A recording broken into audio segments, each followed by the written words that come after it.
When then you talk about the black family, and there are many different types of black families, to tell you the truth, you're talking about a family that has been created by the dynamics of domination. You're talking about a family that is not maladjusted or maladapted, but really, in a way, is adapted to the circumstances under which it must exist. We must even examine this word maladaptive, because it tends to make people think that the person's suffering is the cause of their own suffering, you see. But what you will see is the black family structure reorienting itself depending on the political and social changes generated by Europeans. And in what we are calling maladaptive families are often families that, in a sense, have chosen probably the best means under the circumstances, its way of life as an adaptation to the demands placed on it by domination. Let's look at this false, this pseudo value that tells you that you should not have children before you can afford them. Right? You shouldn't have children you can't take care of before you can afford them.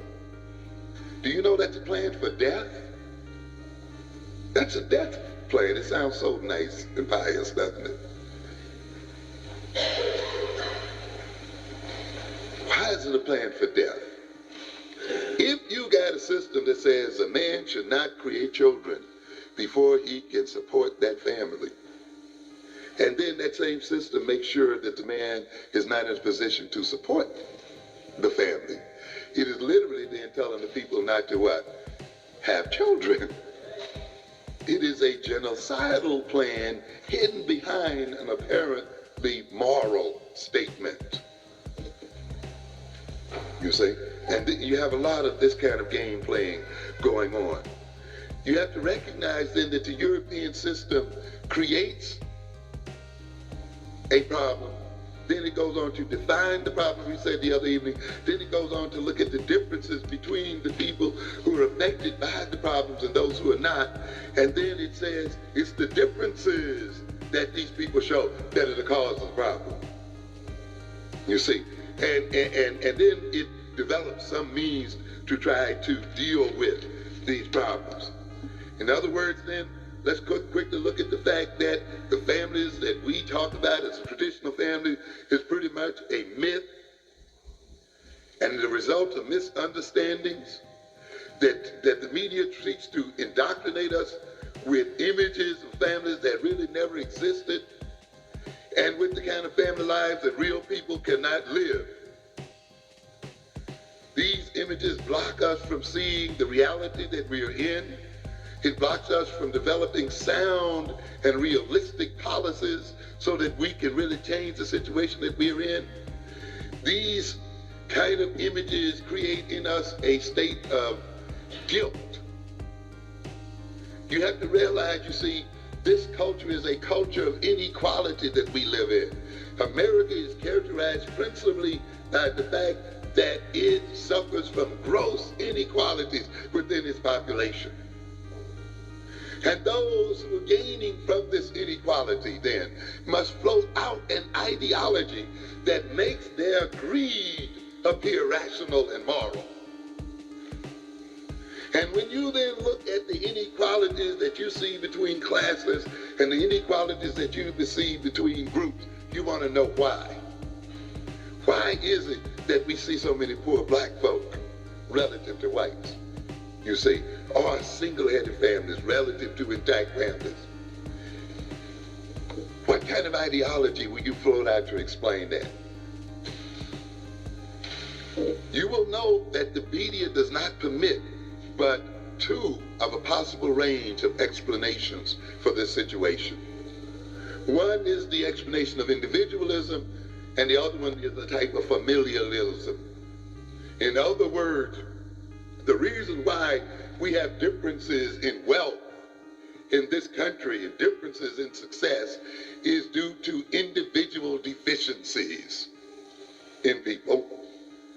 and deficiencies in families. Not domination, not European control, you see, not other things, but if you're poor, there's something what? Lacking in your character. There's something wrong with you. And if you see poverty and race, there must be something inherently connected to our Africanness, not to that political social system.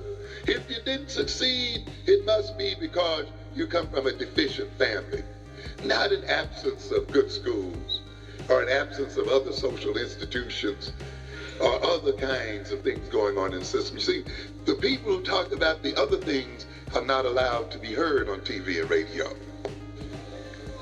Only when you're talking about these deficiencies. The crime of this, and this is why individualism is floated out, the crime of this is, though, that the poor themselves and the disadvantaged themselves and the dominated themselves believe this ideology. They believe it. When you believe this ideology of individualism, of deficiencies in individual functioning and deficiencies in family functioning, and you hear this all the time, it's the family, it's the family. You can look at the family background and know who's going to succeed in school. That is so much garbage and rubbish. In a school system that is designed by middle classes, run by middle classes, based on middle class values and intentionalities, based on middle class language and so forth, there's no great shakes to recognize that middle class children succeed better in those schools. But this is no condemnation of the poor family. This is no commendation of the middle class family. It is a condemnation of the organization of the school. Because if the school could be what? Reorganized, then the influence of family on the success of children would be reduced tremendously. But the American society, because it does not want to reorganize the schools, which would change power relations, you see, and because it wants to blame the victim, takes its explanation back to the deficient family or to the deficient individual. I had a class here last week called Children at Risk.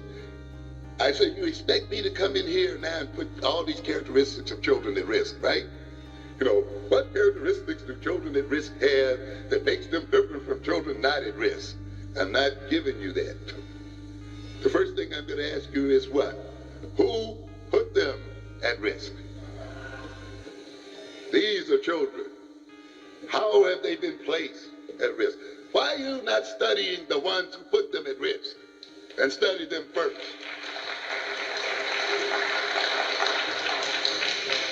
Why are you not studying the teachers and the psychological counselors and the other people? What happens in the classroom is the result of a social interaction between teacher and child, a social interaction between the construction of the school, a social interaction between the curriculum and the child. There are a lot of interactive relationships that are never even examined because we're so busy looking at the child and describing its characteristics. And the very system itself is creating those characteristics in the children. And yet we look at the created characteristics and say, these are the causes of the problem. There is much going on in the American classroom that can make anybody hyperactive. Yeah. And yet we look at the hyperactivity and say, well, that's the hyperactivity the reason why they can't learn. But where's the hyperactivity coming from? You see, boy, okay. And we don't recognize, but you see, when you're caught up in the ideology of individualism, when you're caught up in the ideology of the deficient family, you are literally blinded to any other possibilities. I tried to tell a group of psychiatrists a few weeks ago, you see, when you are inculcated with this individualism, and the family is deficient, your evaluative instruments will be designed along this line. When you think of how you're going to approach your client, when you think of how you're going to evaluate them, your first thought is to look for the deficiencies in the client. To look for what? The deficiencies in the family. How about an instrument to measure the deficiencies of the society, the context in which these families exist? But psychiatrists, psychologists do not develop these instruments because they have already been imbued with the ideology of individualism. It never occurs to them, you see. And therefore, their whole evaluation procedure is biased. Their treatment procedure will be biased. And if these people are even cured, they will still be sick. Yeah, they may feel better, but they'll still be sick. And they will then continue to maintain the system. And their very so-called cure will validate the system. That's what I said. I'll give you this. Let's say your rehabilitative methods work 100%. Every hyperactive child that comes into your class is cured. Miracles. Will that solve the problem? Problem won't be solved. You're curing the child what? After the fact. What is occurring what? Before the fact.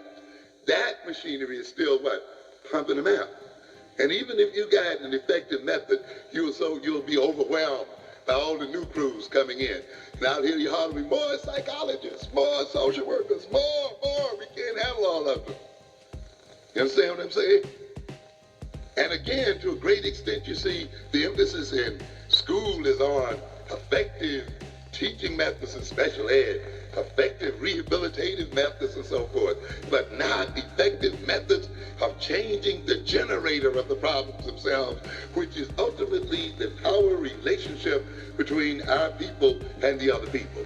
And if you want to then prevent, in its deepest sense, all of these social problems that we talk about, then ultimately you must not only concentrate on rehabilitative methods, but you must concentrate on changing the power relationship between our peoples and those who seek to rule over us.